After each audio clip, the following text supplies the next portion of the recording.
예수님을 만난 감격이 있는 사람들은 그 기쁨을 다른 사람한테 전하지 않을 수가 없습니다. 지난 금요일 날 헌재 결정이 내리자마자 SNS와 그리고 여러 가지 것들을 통해서 사람들은 서로 그 소식을 알리려고 했던 것 같습니다. 그렇게 엄청난 일이 있는데 어떻게 말을 안 하고 모른 채 하고 가만히 있을 수 있겠습니까? 똑같이 예수님을 만난 사람들은 그 감격이 있기 때문에 내가 만난 예수님을, 나를 구원한 이 복음을 전하려고 하는 겁니다. 그런데 이 복음을 전하는 전도라고 하는 것, 그리고 설교도 마찬가지입니다. 모든 사람에게 다 똑같은 방식으로 하는 것은 아니지요. 상대에 따라서 다르게 해야 됩니다. 예를 들자면은 시장 바닥에서 하루 종일 사람들한테 시달리고 힘들게 이 일을 한 사람들에게 전도를 한다든지 설교를 할 때는 복잡한 거를 따지고 계산하고 논리적으로 증명하고 하는 것은 그건 골이 아픕니다. 그들은 어쩌면은 그냥 단순하게 웃을 수 있고 눈물 흘릴 수 있는 부흥사들의 그런 이야기 중심에 그런 게 더 와닿는지 모르겠습니다.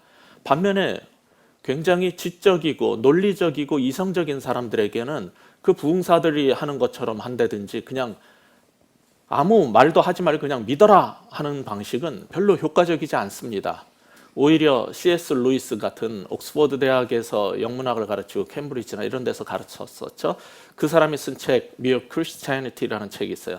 단순한 기독교라는 책에 나오는 이 기독교가 왜 믿을만하고 왜 이것이 진리인가에 대해서 굉장히 논리적으로 지적이고 합리적으로 설명해 놓은 책, 그런 방식으로 복음을 전하든지 설교를 하는 게 훨씬 와닿을 겁니다.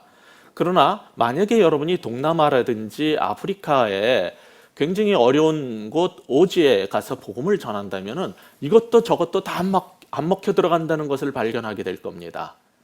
그 사람들은 병들고 귀신 들리고 고통받고 힘든데 이런저런 얘기가 들어오지 않습니다. 그들을 고치겠다고 샤만들이, 무당들이 여러 가지로 신을 부르면서 여러 가지 주술을 통해서 병을 고치고 귀신을 내쫓는 그 상황 속에 우리가 복음을 전하러 갔다면은 우리는 어쩌면은 논리적으로 C.S. 루이스처럼 설명을 하는 것도 안 통하고, 그렇다고 그냥 웃기는 얘기, 슬픈 얘기를 한다고 그 사람들이 변하는 것도 아니고 어쩌면은 영적인 능력 대결을 해야 할 겁니다. 내가 전하는 이 예수가 당신들이 무당이 하는 그 귀신들의 힘으로 하는 그런 병 고침과 귀신 쫓기하고 비교가 안 될 정도로 내가 믿는 예수는 다르다는 것을 보여주지 않으면 그들은 변하기 힘들 수 있습니다. 저는 대학원 시절에 예수님을 만났습니다. 그 전까지 성경을 알고 기독교에 대해서 알았지만은 그 지식으로 기독교를 반대하고 또 핍박하는 데만 사용을 했었지 믿지를 않았습니다. 굉장히 기독교에 대해서 회의적이고 성경의 이야기는 알지만은 이것이 하나님 말씀이고 생명의 말씀이라는 사실을 받아들일 수 없을 때 같은 지도교수 밑에서 같이 연구하던 친구한테 들은 얘기가 저한테는 처음으로 마음을 바꾸는데 큰 영향을 준 것 같습니다. 전에도 이 자리에서 한번 말씀드린 적이 있지만은 간단하게 다시 말씀드리자면은 그 친구가 어렸을 때 어머니랑 같이 시장을 갔어요. 근데 시장 한쪽에서 커다란 굿을 하고 있는데 그걸 구경하려고 껴가지고 둘러서가지고 굿 구경을 하는데 무당이 계속 굿을 하다가 이 굿이 안 된다고 그러더니 구경하는 사람들 쪽에 이렇게 막 돌아다니더니 친구 어머니를 딱 잡고서는 당신 예수 믿지? 굿이 안 돼요. 빨랑 가! 이랬다는 거예요. 그 얘기를 듣고 저는 느낀 게 있었어요. 예수님에 대해서, 하나님에 대해서 그 당시에 정확하게 제대로 알지는 못했지만은 어떤 종교에서 어떤 신이 무슨 일을 하는 거하고도 비교가 안 되게 예수님은 완전히 차원이 다른 대단한 존재라는 것은 제가 이해할 수 있었어요.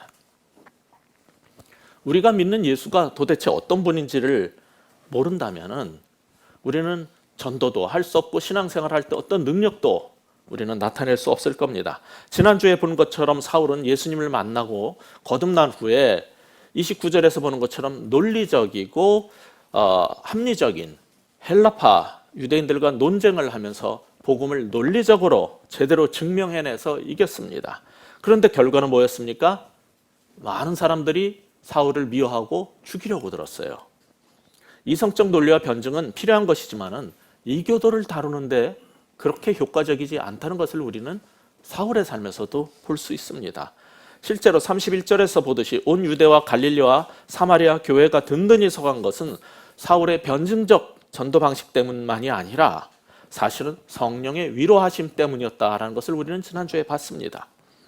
그 일에 이어지는 것이 오늘 우리가 읽었던 본문 32절의 장소인 룻다와 이 사론이라고 써있는 이 지역에는 헬라파 유대인들과의 만남이었고, 그 다음에 36절에는 욥바라는 이방인들이 주로 사는 지역에서 벌어졌던 사건입니다. 그곳에 예루살렘 교회 지도자인 사도 베드로가 나타난 겁니다. 그런데 그는 그런 사람들 사이에서 어떻게 복음을 전한 걸까요? 어떻게 그는 그 사명을 감당한 걸까요? 32절, 33절 다시 한번 읽어보겠습니다. 시작. 그때 베드로가 사방으로 두루 다니다가 룻다에 사는 성도들에게도 내려갔더니 거기서 애니아라 하는 사람을 만나매 그는 중풍병으로 침상 위에 누운 지 8해라. 베드로는 유대인의 사도지만은 예루살렘 교회만 갇혀 있지 않고 사방으로 돌아다녔어요. 복음을 전하기 위해서 그는 기회만 있으면 두루 돌아다니면서 복음을 전한 사람이지 내 일터, 내 직장, 내 집안에 갇혀 있는 사람이 아니었습니다. 그가 갔던 룻다는 예루살렘에서 욥바를 가기 직전에 만나는 도시인데, 욥바에서 약 17km, 10마일 정도 떨어져 있는 남쪽에 있는 도시인데, 이집트 사람들이 바벨론으로 여행을 할 때 반드시 들르는 장소였어요. 그래서 다양한 민족이 살았지만 그곳은 거의 유대인들이 주류를 이루고 살던 지역이었습니다. 33절에 보면 거기서 베드로는 룻다, 이 거기서는 장소가 아니라 룻다의 성도들을 말하는 거예요. 룻다의 성도들, 거기서 한 사람을 만나는데 그 이름이 애니아라는 거예요. 그는 8년째 중풍병에 걸려가지고 침대에서 일어나지 못하던 남자였어요. 이 애니아가 여자가 아닙니다. 남자입니다. 이름이 우리 현대 영어식으로 해서 자꾸 여자라고 말하는 사람들이 있는데 남자입니다. 그를 본 베드로는 예수님의 이름으로 치유를 선언하지요. 그게 34절입니다. 같이 읽겠습니다. 베드로가 이르되 애니아야, 예수 그리스도께서 너를 낫게 하시니 일어나 내 자리를 정돈하라 한데 곧 일어나니. 일어나라고 하니까 애니아가 그냥 일어난 거예요. 이 중풍병자 마비됐던 사람이 즉각적 치유로 인해서 그는 정상인처럼 침대 세팅도 할 수 있고 그걸 정리도 할 수 있는 그런 상태가 됐어요. 사실 예수님께서 마가복음 2장에 보면은 내 친구가 중풍병자를 매달아 내렸을 때 그를 치유하고서는 내 침상을 들고 일어나 걸어가라 했던 거랑 똑같이 지금 베드로가 말한 거예요. 똑같은 방식으로 이 중풍병자를 치료한 거예요. 그런데 오늘 본문은 애니아의 치유 기적과 함께 또 다른 기적을 세트로 우리한테 소개를 하고 있어요. 그게 뭐냐면 36절에 보시면 상반부에 욥바에 다비다라는 여제자가 있으니 그 이름을 번역하면 도르가라 하는 부분이 있죠. 이 욥바는 룻다보다 아까 말씀드린 것처럼 거의 이방인들이 몰려 살던 도시였어요. 그곳에 살던 도르가는 성경에서 유일하게 전에도 안 나오고 후에도 안 나올 유일한 여제자라는 명칭으로 불린 사람이에요. 사도 12명과 대단한 사람들이 꼭 그 제자라는 호칭을 받은 건 아니에요. 예수님을 따르는 사람은 전부 제자라고 했건만 여제자라는 명칭으로 특별히 그의 신앙을 높이 평가했던 이러한 여성은 유일한 사람입니다. 도르가는 여제자라는 명칭으로 불렸는데 이 사람의 아람어 이름이 타비타라는 그런 말인데 그것은 영양, 사슴이란 뜻입니다. 그리고 도르가는 히브리어 치브아의 그리스어 대응되는 그리스어 토르가스인데 도르카스 이 단어 역시 영양이란 뜻입니다. 사슴.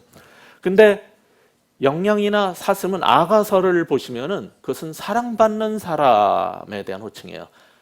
내 꽃사슴, 내 암사슴 이런 식으로 말하듯이 이 사슴 도르가 이거는 굉장히 내가 사랑하는 사람이라는 뜻이에요. 사실 39절에 보듯이 이 여자는 많은 사람들의 사랑을 받았던 것 같아요. 근데 그 도르가가 죽은 거예요. 그러자 37절, 38절 같이 읽어볼까요? 그때 병들어 죽음에 시체를 씻어 다락에 누이니라. 룻다가 욥바에서 가까운지라 제자들이 베드로가 거기 있음을 듣고 두 사람을 보내어 지체 말고 와달라고 간청하여. 시신을 씻었다는 것은 장례를 준비하는 겁니다. 그들은 장례식 진행을 위해서 사도에게 베드로에게 속히 와달라고 했지요. 그것은 빨리 와가지고 더 늦기 전에 이 다비타를 도르가를 살려내라고 그렇게 요청하려고 한 것은 아닙니다. 그 당시에 죽은 자를 살려낸다는 것은 일반적인 생각이 아니었으니까요. 그럴 리가 없습니다. 그런데 도르가는 도대체 어떤 사람이었길래 이 사람들이 그렇게 안타까워하고 슬퍼했을까요? 36절 후반부를 보면 도르가는 어떤 사람이라고 묘사되어 있냐면 선행과 구제하는 일이 심히 많으니라. 이것을 직역을 하면 선행과 구제가 선행과 자선으로 꽉 차 있던 사람이다. 이런 말이에요. 이 단어가, 이 문장이. 그러니까 이 헬라파 유대인 여자 제자는 선행과 자선의 삶으로 완전히 그렇게 꽉 차 있는, 불려질 수 있는 그런 사람이었어요. 그게 어느 정도였는지가 39절에 나타나 있는 겁니다. 같이 읽겠습니다. 베드로가 일어나 그들과 함께 가서 이르매 그들이 데리고 다락방에 올라가니 모든 과부가 베드로 곁에 서서 울며 도르가가 그들과 함께 있을 때 지은 속옷과 겉옷을 다 내보이거늘. 도르가가 도와줬던 사람들은 과부들이 많았어요. 그 당시에 과부는 오늘날에는 이혼을 하든지 남편이 죽어도 경제활동을 할 수 있지만 그 당시에 여자는 경제활동을 할 수 없었어요. 누군가가 도와주지 않으면 생활을 할 수가 없던 사람입니다. 그래서 이 도르가가 그 과부들에게 이제 겉옷과 속옷을, 옷도 제공해 준 거예요. 그걸 꺼내서 보여줬다 그렇다고 이상한 생각을 하시면 안 됩니다. 겉옷이라는 것은 코트고 속옷이라는 것은 코트 속에 입는 일상복이지 오늘날에 그 여자 속옷을 꺼내서 막 보여주고 그럴 리는 없지 않습니까? 그러니까 이 번역이, 지금 우리 개역 번역이 조금 우리 생각하고 다르게 그 표현이 돼 있어도 이해를 해서 들으셔야 돼요. 근데 이걸 보면은 이 도르가라는 사람은 말과 혀로만 사랑하지 말고 오직 행함과 진실함으로 하자는 요한일서 3장 18절 말씀처럼 진짜 그렇게 살았던 사람 같아요. 우리 그리스도인들이 잘하는 게 있잖아요. 사랑해요, 사랑합니다, 맨날 사랑한대. 그리고 서로 사랑하재.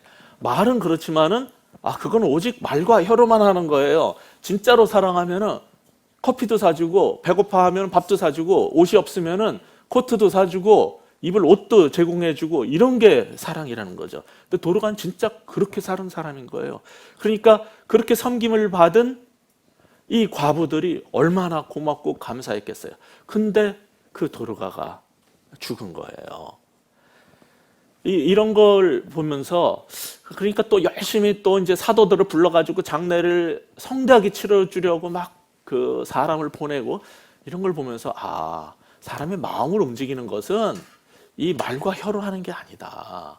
복음을 전하고 내가 믿는 예수님을 전하는 것도 그냥 우리가 입을 열어가지고 말로 하고 교리로 하는 데는 한계가 있다는 것을 많이 느껴요. 지난주 수요일 날 우리 교회에서 하고 있는 텐트메이커 그 훈련 모임이 있는데, 그 중에 잠깐 이제 소그룹 하는 시간이 있어요. 그때 저희 교회에서 이야기를 나누다가 보니까 직장 속에서 어떻게 우리 성도들이 정말 복음을 전하면서 복음의 증인으로 살았는가를 얘기하는데, 정말 놀랍게 아주 훌륭한 삶들을 사시는 분들이 대부분인 거예요. 그 중에 한 분은 그 회사에 38년간 근무하면서 부회장으로 물러나셨는데, 모든 그냥 일반적인 직원까지 다 만나고 싶어가지고 일부러 은행에 그 결제를 하는 거를 다 자기 이름으로 바꿔놓고 그거를 들고서는 전부 뭐든지 다 결제하러 나한테 오라고. 왜냐면은 만나고 싶어서. 그래가지고 그 노동 일하는 1,700명 빼고 사무직 하는 350명을 한 명도 안 빼고 다 만났다는 거예요. 내가 이 사람들을 알아야지, 기도를 해주고 돌보고 복음을 전할 거 아닙니까? 그래서 어떤 사람은 그 가가지고 결제 받을 때 불편하니까 뭐 부장님이나 과장님한테 부탁을 드리잖아요. 그래서 가져오면 왜 자네가 가져오나? 담당자가 오라 그래. 그래가지고 오면 커피 주고 이야기를 하는 거예요. 이거 도장 찍어주는 거는 관심이 없고 얘기를 하고 알려고 그렇게 살았다는 거예요. 그래도 높은 사람이니까 잘 불편해서 안 오잖아요. 그럼 문을 활짝 열어놓고 지나가면 막 부른대요. 그럼 왜 그러세요? 그러면 커피 한 잔 해야지. 당신 나랑 커피 한 적 없잖아. 그래서 커피 이렇게 마시면서 얘기를 하면서 그렇게 하면서 나중에 그들을 사랑한다는 걸 느꼈을 때 복음을 전한 거예요. 근데 그들이 전부 효과적으로 복음 전했던 사람의 공통 특징이 뭐냐면은 전부 말로 예수 믿어라 한 게 아니었어요.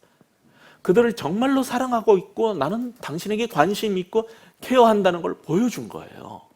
그럴 때 그 사람들이 전했던 복음이 효과가 있었고 그 회사가 변화됐던 거죠. 이 베드로가 한 일이나 도르가가 한 일이나 지금도 그리스도인들이 하는 일들이나 보면은 똑같은 거예요. 원리는 다 똑같아요. 말과 혀로 한 게 아니에요. 그 삶으로 한 거예요. 이런 얘기를 하다 보면 좀 부끄러워요. 저는 항상 내가 사랑이 없다는 것을 알기 때문에 사람들을 좀 더 사랑으로 정말 그들이 느끼도록 그렇게 만들어줘야 되는데 저는 학교에서도 항상 학생들이 가까이 하기에 너무 먼 당신 교수님 강의는 좋은데 같이 뭐 하기에는 좀 가까이 다가서기가 힘듭니다. 이런 말을 듣는 사람이거든요. 그러니까 제가 얼마나 이 부분에 있어서 문제가 있고 약점이 있는지를 알기 때문에 이런 말을 하는 게 한계는 있지만은 그럼에도 불구하고 이게 바로 우리가 해야 될 일이라는 건 분명하기 때문에 말씀드리는 거예요. 우리들은 전도를 할 때 뭘 공부를 하고 교리를 가지고 복음을 전해야 된다 이렇게 생각을 하는데 아니에요. 그거보다 먼저 앞서야 되는 건 도르가처럼 사는 거예요. 그의 삶으로 하는 거죠. 아마 이 과부들이 도르가로부터 받았던 그 사랑이 너무 감사했기 때문에 눈물을 흘려가면서 울면서 그 얘기를 하고 겉옷과 속옷을 꺼내서 보여주고 그러니까 그 얘기를 듣던 베드로도 감동을 받은 것 같아요. 그래가지고 너무나 안타까우니까 사실 아무리 사도라도 그렇지 죽은 자를 살리려고 들겠습니까? 안 되면 무슨 망신이라고 이게. 근데 베드로의 마음을 움직인 것 같아요. 그래가지고 베드로가 이 도르가를 살리는 기적을 시도하게 된 것 같습니다. 41절 우리 읽어볼까요?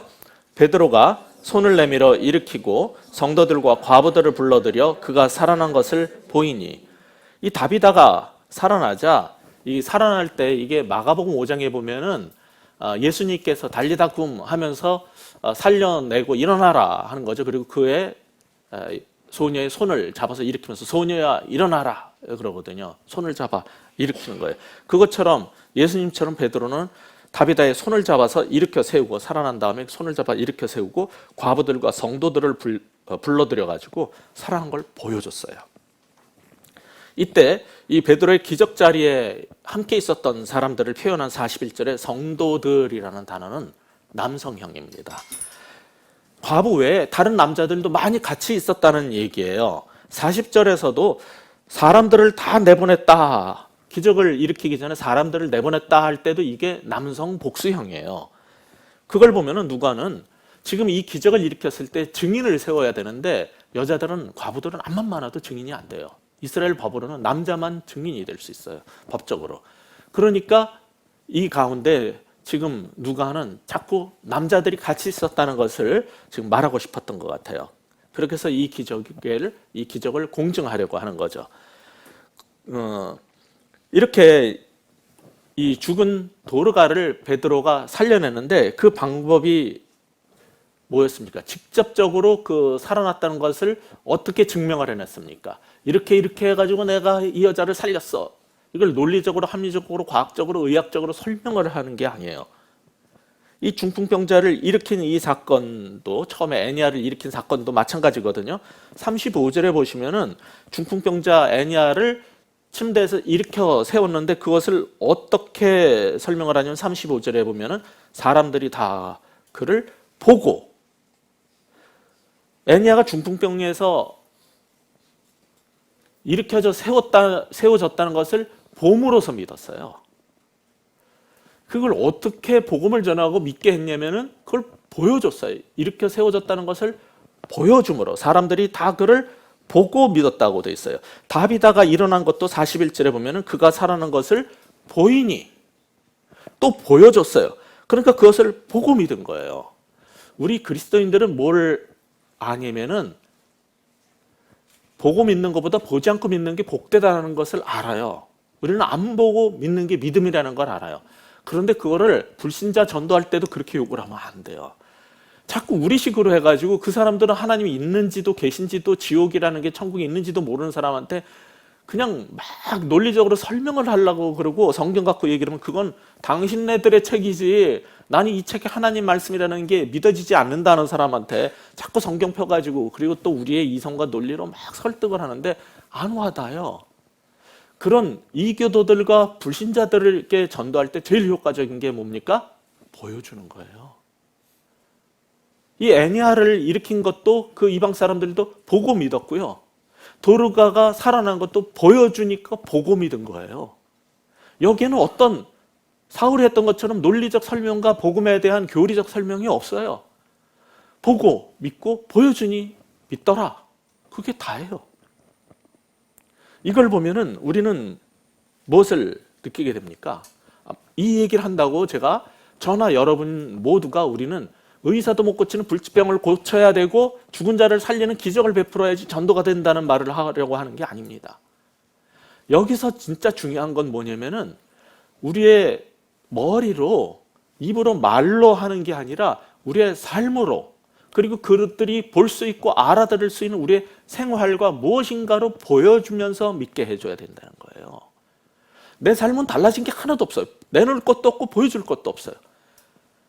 게다가 당신이 예수 믿는다며 근데 우리랑 왜 똑같이 힘들 때 다 똑같이 힘들고 잘 될 때 다 똑같이 잘 되고 너나 나나 뭐가 달라 이렇게 생각을 할 때 모두가 힘든 이 경제적 상황 속에서 기도했더니 달라지더라. 기도했더니 일이 됐다. 이런 걸 보여줘야 되는 거예요. 꼭 죽은 자를 살리라는 얘기가 아니에요. 우리의 기도 응답 받은 그 삶 그리고 이 복음으로 말미암아 새로워진 삶의 증거 이런 것도 그들에게 보여줄 수 있는 것이고 그걸 통해서 그들은 믿게 되는 거예요. 제가 아는 사람들도 전도 많이 한 사람들은 그 분명한 삶의 증거를 가지고 전도를 했지 이 말을 잘해가지고 전도 잘한 사람은 저는 별로 본 적이 없어요. 오늘 본문은 우리한테 그걸 지금 얘기해 주고 있는 거예요. 그런데 여기서 베드로가 지금 보여준 삶의 방식이 있어요. 베드로는 우리하고 삶의 방식이 어떻게 달랐는가를 좀 봤으면 좋겠어요. 베드로가 목사로 있던 교회는 예루살렘 교회입니다. 거기는 중심이 되고 첫 교회고 굉장히 중요한 교회예요. 목사 베드로가 그 예루살렘 교회에 있는 것도 좋지만은 주의 성령이 이끄는 대로 룻다든 샤론이든 욥바든 어디든 그는 복음을 전할 수 있는 데라면 어디든지 사방을 돌아다니는 삶을 살았어요. 그의 삶의 방식은 자신의 현재의 삶에 안주하지 않은 거예요. 복음을 위해서는 어디든지 나가서 돌아다닐 수 있는 어떤 기회가 주어지든지 나는 주의 일을 하겠다. 이게 그의 삶의 방식이었어요. 도르가는 도르가대로 자신의 주님을 향한 믿음을 삶으로 사랑으로 표현하고 구제와 봉사로 보여줬어요. 베드로는 베드로대로 자신이 할 수 있는 말과 혀로 하지 않고 자신의 삶으로 행동으로 보여준 거예요. 베드로가 이 도르가를 일으킨 것은 이미 사도행전 3장 15절에 소개된 것처럼 예수님이 생명의 주라는 것을 증명하고 보여준 거예요. 예수는 생명의 원천입니다. 생명의 주입니다. 아무리 사도행전 3장 15절 말씀 이래도 그들은 와닿지 않아요. 죽은 자를 살려내면은 그 말이 먹혀 들어가는 거예요. 그냥 베드로는 베드로대로 도르가는 도르가대로 그냥 최선을 다해서 자기 방식을 삶으로 보여준 거예요. 그러니까 이 본문을 보면서 우리는 갖게 되는 첫 번째 교훈이 있어요. 우리도 삶과 권능으로 주께서 살아계심을 보여줘야 된다는 거예요. 이거는 베드로만의 도르가만의 얘기가 아니에요. 우리도 우리의 삶의 증거로 또 권능으로 하나님이 지금도 살아계시다는 것을 불신자들 앞에 보여줘야 되는 거예요. 하나님을 알지 못하는 사람들은 우리가 말하는 교리를 이해할 수가 없어요. 영이신 하나님을 볼 수가 없어요. 그러니까 우리 주변에서 내 삶 속에서 어떻게 역사하셨는가를 자꾸 보여줘야 되는 거예요. 그런데 34절에 보면은 베드로가 애니아를 치유할 때 누구의 능력으로 했다라고 그래요? 예수 그리스도께서 너를 낫게 하시니라. 내 능력으로 했다라고 말을 안 하죠. 내가 널 고쳐줄게라고 이렇게 뻥치고 큰 소리치고 하지 않았어요. 예수 그리스도께서 너를 낫게 하신다. 사도 베드로는 이미 성전 미문에서 고칠 때도 예수의 이름으로 일어나라고 명했었거든요. 지금 또 그러는 거예요. 예수께서 너를 일으킨다라고 분명히 이 일은 사도 베드로 내 능력이 아니고 예수님의 능력이라는 것을 보여준 겁니다. 그 결과가 뭐였어요? 35절입니다. 같이 읽겠습니다. 룻다와 사론에 사는 사람들이 다 그를 보고 주께로 돌아오니라. 예, 베드로가 이거 내가 너를 일으키며 병을 고쳐주마. 그랬으면 베드로를 따라다녔겠죠. 근데 예수 그리스도가 너를 일으킨다라고 선언하고 일으켜 세웠기 때문에 사람들이 누굴 따라다니게 됐어요? 예수님을. 그래서 주께로 돌아선 사람들이 굉장히 많았다는 거예요. 여기 보면은 다 그를 보고 주께로 돌아왔느니라 그래요. 100%를 말하는 게 아니에요. 이거는 누가의 과장법이에요. 다 돌아왔다 그러지 100%가 아니라 많은 사람이 왔다는 강조법입니다. 그리고 사도 베드로는 죽은 다비다를 살릴 때도 어떻게 했는지 한번 볼까요? 40절 같이 읽겠습니다. 시작. 베드로가 사람을 다 내보내고 무릎을 꿇고 기도하고 돌이켜 시체를 향하여 이르되 다비다야 일어나라 하니 그가 눈을 떠 베드로를 보고 일어나 앉는지라. 어떻게 살리냐면 먼저 사람들을 다 내보내요. 이게 좀 이상한 거예요. 베드로가 교회를 개척을 해가지고 좀 큰 교회도 만들고 유명해지려면 어떻게 해야 돼요? 이 역사의 순간에 헌법재판소에 거기 가서 역사의 순간에 보겠다고 해가지고 뭐 800대 1 엄청난 그 현장에 가서 보려고 하는 사람이 그렇게 많았대잖아요. 근데 죽은 자를 살리는 일을 하는데 보여줘야지 내가 어떻게 안수하는지 좀 봐라. 내가 어떻게 이렇게 세우는지 좀 봐라. 이래야지 따라올 거 아니에요. 자기 추종자가 생겨야지 교회도 커지고 유명해져야 될 거 아니에요. 그런데 내보내요. 못 보게 해요. 예수님이 죽은 자를 살릴 때도 딱 3명 외에는 못 보게 했잖아요. 사람들은 기적을 보면은 자꾸 그것만 나가가지고 막 얘기하고 돌아다녀요. 이 일의 본질이 뭔지보다 자꾸 그 기적을 내가 봤어. 그 자리에 내가 역사의 현장에 있었잖아. 내가 자세히 설명해 줄까? 막 이거에 관심을 갖잖아. 이게 싫은 거예요. 베드로는 다 내보냈어요. 그리고 나서 어떻게 했습니까? 무릎 꿇고 하나님께 열심히 기도했어요. 그러니까 이 성경에서 말하고자 하는 것은 애냐를 일으킬 때도 예수 그리스도의 이름으로 일으켰고 죽은 다비다를 일으킬 때도 그것은 철저하게 하나님께 기도해서 하나님이 살려주셨다는 것을 이 사도행전은 적시하는 거예요. 분명하게 밝히는 거예요. 그렇게 했는데도 결과 뭡니까? 42절입니다. 같이 보죠. 온 요파 사람이 알고 많은 사람이 주를 믿더라. 그렇게 했기 때문에 주를 믿게 된 거예요. 예수님을 믿게 된 거예요. 만약에 그걸 보여주고 봤지, 내 손에서 불이 나가는 걸 봤지, 막 이런 거 하면은요, 베드로를 따르는 사람이 많아졌겠죠. 그런데 그는 철저하게 하나님께 기도하고 무릎을 꿇었고 하나님께서 하셨다는 걸 성경은 말하고 예수의 이름으로 했기 때문에 앞에 애냐 사건이나 다비다 사건이나 공통점이 뭡니까? 전부 다 사람들이 예수님을 믿게 된 거예요. 주님을 따르게 된 거예요. 이거는요, 굉장히 이상한 삶의 방식이에요. 오늘날의 삶의 방식, 지난주에도 말씀드렸지만은 유명해지고 싶어 해요. 누구나. 많이 알려지고 싶어 해요. 그리고 자기 추종자가 많아지기를 원해요. 힘도 갖기를 원해요. 돈도 갖기를 원해요.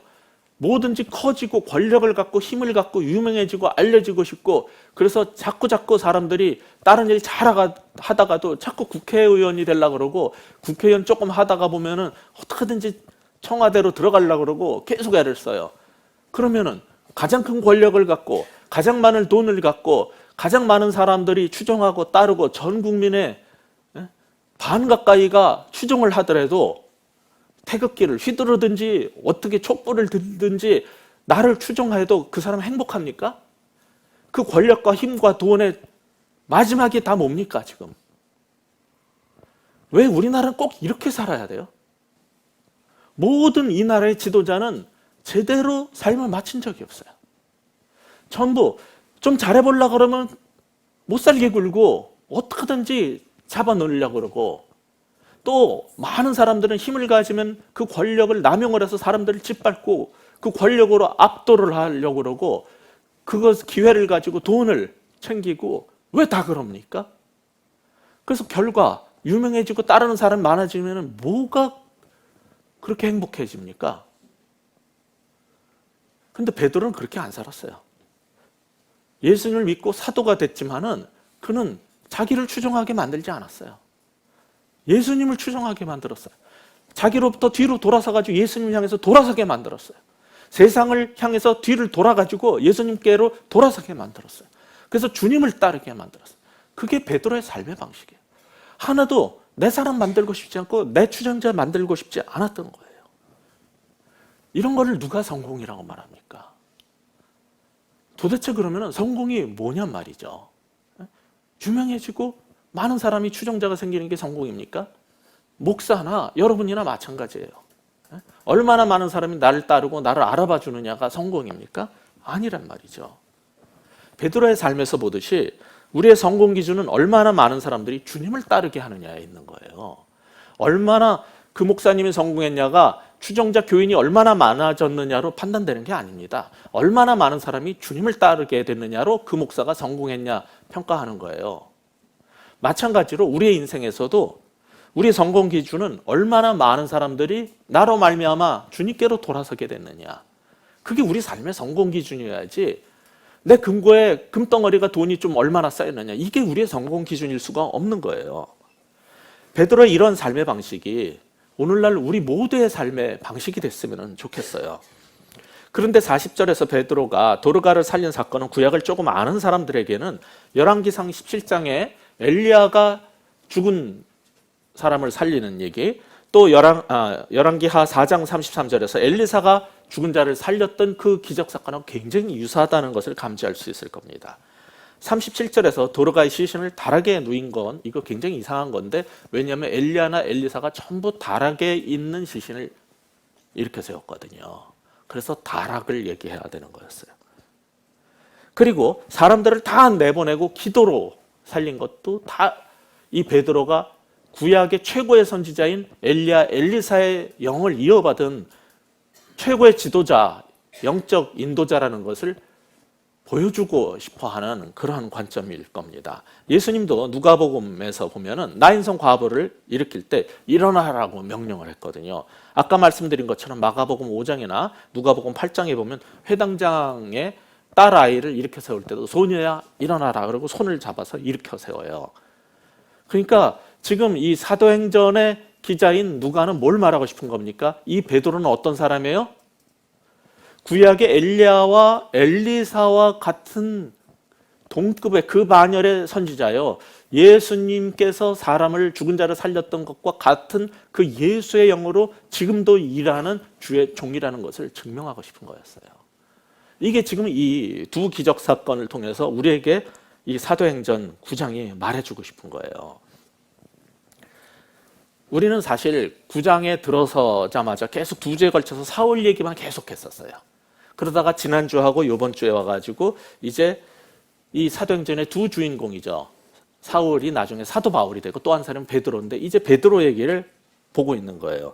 사울 얘기를 한동안 하다가 다시 베드로 얘기로 돌아왔는데, 오늘 본문 시작할 때 제가 지적한 것처럼 루다와 사론 같은 이 헬라계 유대인들이 사는 땅이나 이방인들의 지역인 요빠에서도 베드로가 복음을 전할 때 어떻게 전했는가, 어떻게 사람들이 주님께로 돌아오게 됐는가를 지금 쭉 설명하고 있는 거예요. 이 얘기 다음에 이어질 10장에 가면 이제 본격적인 이방 선교란 역사적 사건을 베드로가 펼칠 텐데, 그 사건을 앞두고 베드로는 이제 한 발자국 뒤로 물러나서 잠시 쉬어야 해요. 그게 43절입니다. 같이 읽어보겠습니다. 베드로가 요빠에 여러 날 있어 시몬이라는 무두장이의 집에서 머무니라. 근데 베드로가 이제 본격적인 사역을 앞두고, 이방 사역을 앞두고 잠시 쉬어야 되는데, 그 머문 시몬의 집에서 머무르는데, 시몬의 직업이 뭐예요?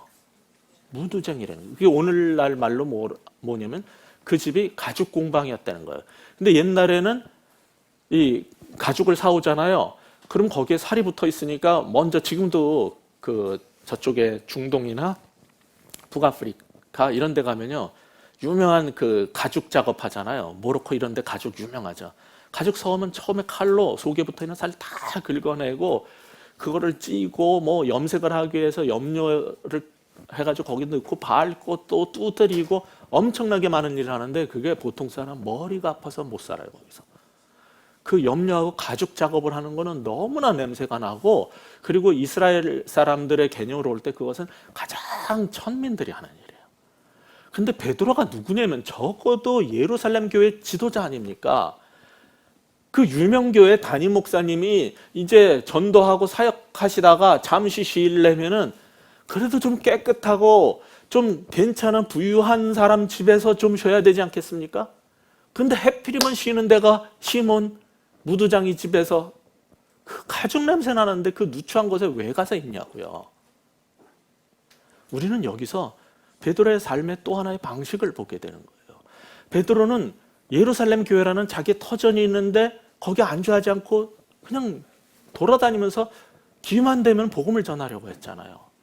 그리고 복음을 전하게 될 때 기적을 베풀면 사람들이 나를 따르고 내 추종자가 많아질 수 있는데도 베드로는 어떤 삶의 방식을 보였냐면 오직 예수님만 높아지면 되고 나를 추종하는 사람이 생기지 않도록 했어요. 그리고 이제 또 다른 사역을 위해서 쉴 때도 어떻게 합니까? 가장 불편한 곳에 기꺼이 들어가서 쉬는 거예요. 여기서 우리는 뭘 배우게 됩니까? 우리는 이 베드로의 삶의 방식을 통해서 어떤 삶의 방식을 우리도 가져야 되겠다는 걸 느낍니까? 마지막으로 우리의 삶을 주님을 위해서라면 어떤 불편도 감수할 수 있어야 되는 거예요. 우리의 삶도 주님을 위해서라면 어떤 불편도 기꺼이 감당할 수 있는 사람이 돼야 되는 거예요. 이게 지금 베드로가 보여주는, 계속적으로 이 본문을 통해서 우리에게 보여주고자 하는 거예요. 우리는 기적 자체에만 관심을 갖지만은 우리 모두가 베드로처럼 죽은 자를 살리고 평생 8년만이라도 전신 마비된 사람을 일으켜 세우는 그 기적의 그런 것은 행하지 못할지라도 이 주의 사명을 받은 사람 베드로의 삶을 통해서 우리의 삶의 방식 정도는 배울 수 있는 거 아닙니까? 그 세 가지, 그 삶의 방식을 같이 배웠으면 좋겠다는 거예요. 물론 사람마다 다 삶의 방식이 있어요. 지난 금요일날 아까 말씀드린 것처럼 우리나라는 정말 역사적으로 아주 중요한 사건이 있었죠.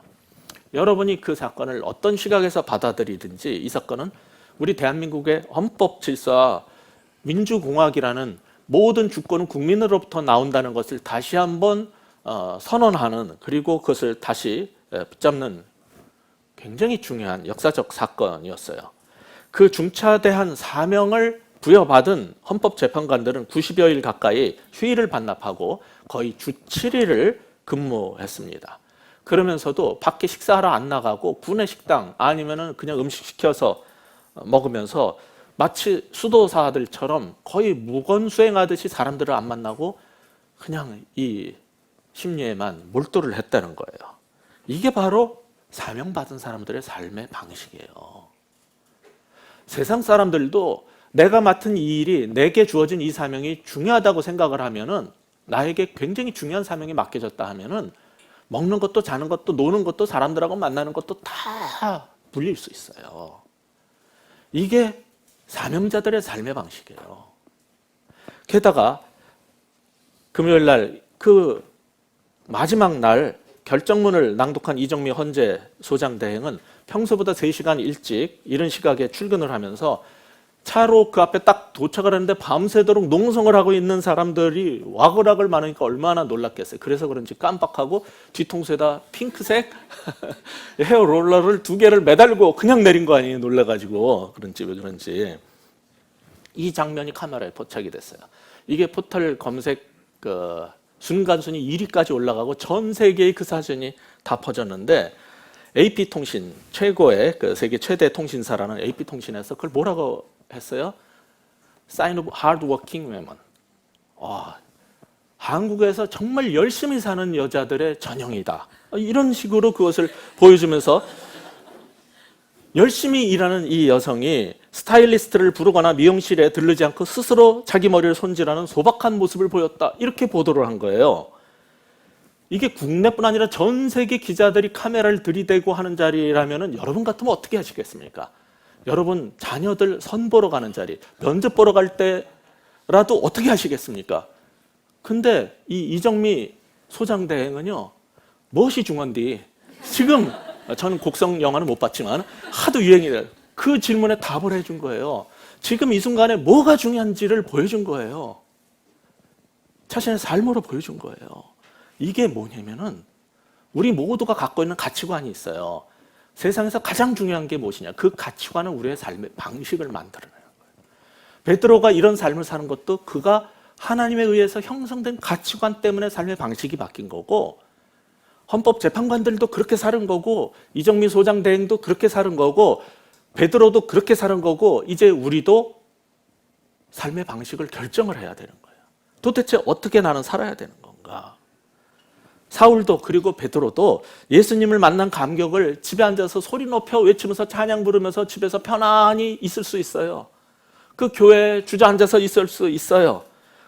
그런데 사울은 목숨의 위협을 받아가면서 회당으로 쳐들어가가지고 복음을 전하려고 애를 썼고, 베드로는 예루살렘 교회라는 안전한 자기의 일터를 떠나서 룻다와 사람과 욥바와 어디든지 필요로 하는 곳에 부르면은 장례식 자리까지 그냥 뛰어다닌 거예요.